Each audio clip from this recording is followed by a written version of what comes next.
Alright, ladies and gentlemen, coming up next, the last match in the quarterfinals. It's Tazz versus Ken Shamrock.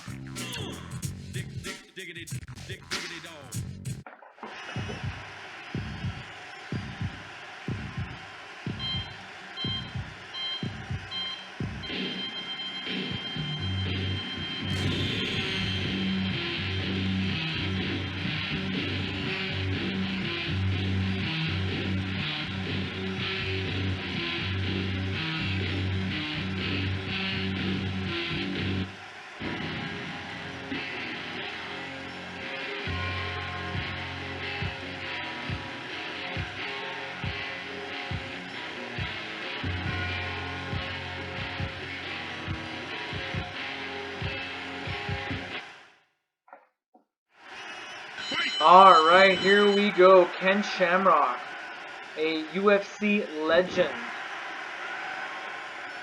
And we also have the human suplex machine, Tazz. And by the way, I just remember he did something to Cody Rhodes last week on AEW Dynamite.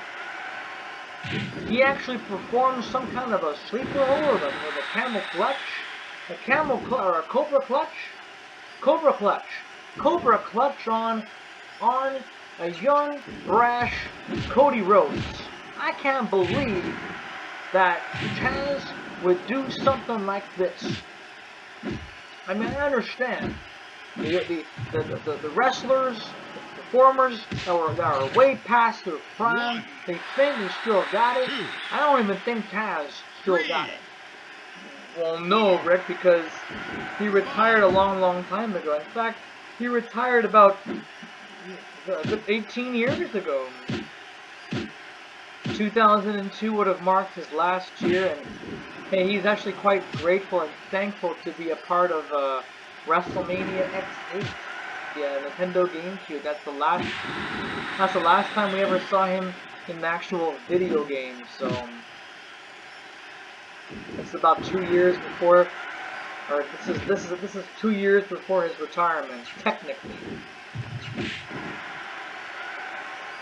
But you see something, Winger. One thing that remains to be seen, or remains to happen, is that wrestlers, performers, past their prime, way past their prime, are still active in the community, in the wrestling community, in the wrestling body. Whether they are a manager, or a valet, a referee, a special guest ring announcer, or a ring announcer, referee. I may have said that already, but bottom line is that they still serve a purpose in the company. And the fact that we got Ken Shamrock, who technically wrestles for Impact Wrestling, Tazz, who serves as an agent to Brian Cage and Rick Starks. These men are here tonight.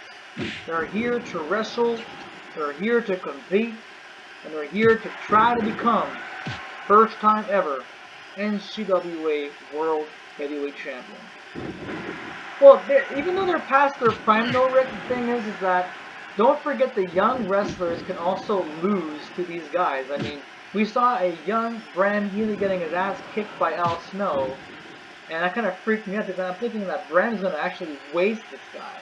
No, Al Snow had his advance on. And again, D'Lo Brown, also more experience, also lots of experience in the ring. He lost to a 29-year-old LeVar Winslow. I still can't believe he's not even 30 years old yet. I mean, for Christ's sakes, we're going to be going into 36 soon, and this man has gray hairs. Unbelievable.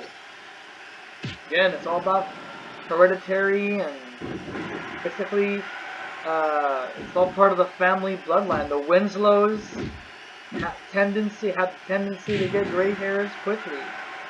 And he still has the swagger of a college kid, and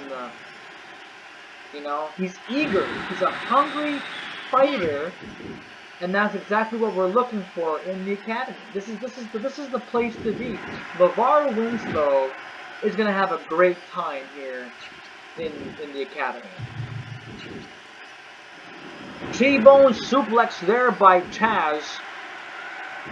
Showboating there, or trying to get his bearings. But dealing with Ken Shamrock, the world's most dangerous man, as Vince McMahon would say it, against a human suplex machine. Speaking of which, another T-bone suplex.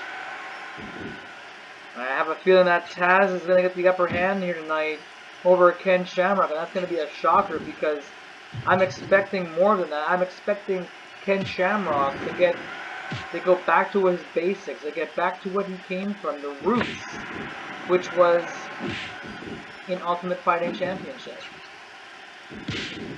Also trivia, he was the first time ever TNA NWA World Heavyweight Champion. In this case here, he was the NWA World Heavyweight Champion by surviving a gauntlet match. And I think he had Ron the Truth Killings, or Malice. I think it was Malice, wasn't it?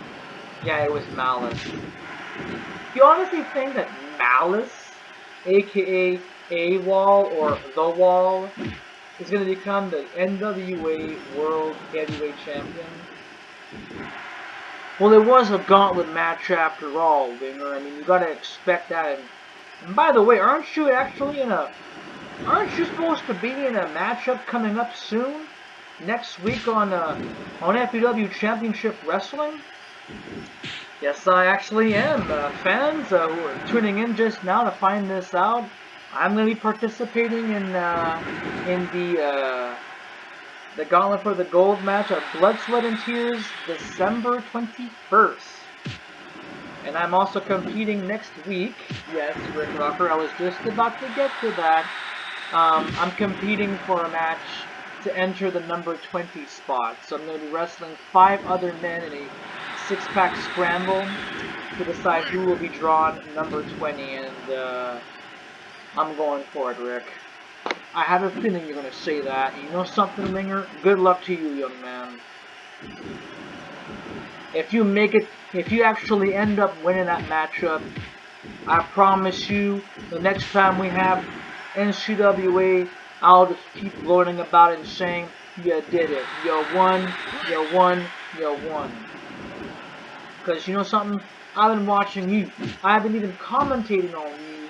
I have been discussing your future to the championship directors, to the championship board of directors, the committee itself. And we're all rooting for, we're all counting on you. Not just because you own No Mercy Hardcore Wrestling, but because you are an entrepreneur. You're a businessman, Winger, and you got what it takes. You're also a superior athlete. Ah, Rick Rocker, you want to have a gold star, and I know you do. You know something? If I win, I'll even present to the fans watching this at home a whiteboard with your name on it and a gold star. Just because. Alright now, ladies and gentlemen, we're close to the 8-minute mark. And as I mentioned, every match is a 30-minute contest. Pinfalls, submissions, you name it. Something tells me this match is going to end in a submission type situation.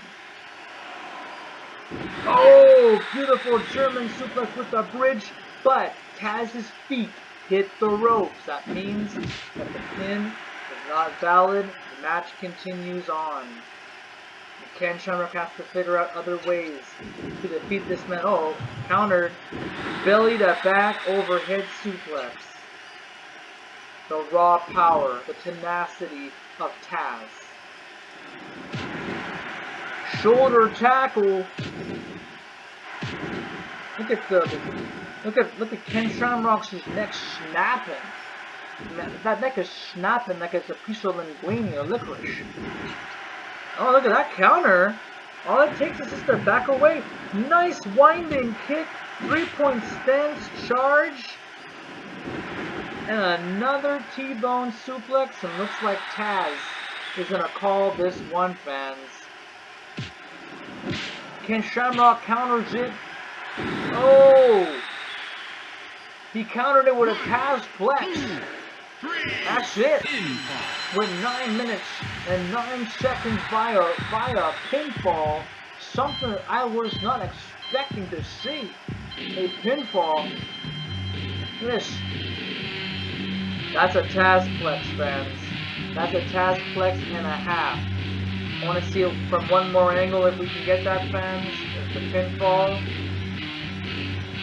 Okay, here it is. Look at this. He catches him. He catches him. Look at the art, the technique on that Tazz flex. Well done, fans. Well done, stars. Well done, trainers, talent scouts. I don't know what you want to call them. But Tazz, ladies and gentlemen, has now advanced on in the inaugural NCWA World Championship tournament. Let's just see, fans, where we are right now. Here we are. We're now officially in the semifinals, but we'll get to the semifinals next time, fans, at our next broadcast, which will be in 2 weeks. Keegan Yamada will meet up with Al Snow, and LeVar Winslow will meet up with Tazz. Winners of those matches, fans, it's literally 50-50. It could be the legends or veterans versus the up-and-comers like LeVar Winslow, and of course a star who is not so much of a up-and-comer, but Keegan Yamada has a good chance here, fans. He also has experience. Well, ladies and gentlemen, standing by. I'm so sorry, Rick. I'm so used to hearing that from FPW. We'll be right back, ladies and gentlemen, with more wrestling action here at NCWA assignment number 4. We have 2 more matches, fans. Actually, no. So we have 3 league challenge matches. By leagues, I mean the divisions: the tag team division, the light heavyweight division, and the women's division. And of course, fans, the main event still to come, a triple threat hardcore championship match featuring Pentagon, Crash Holly, and mystery opponent, i.e. a WWE legend.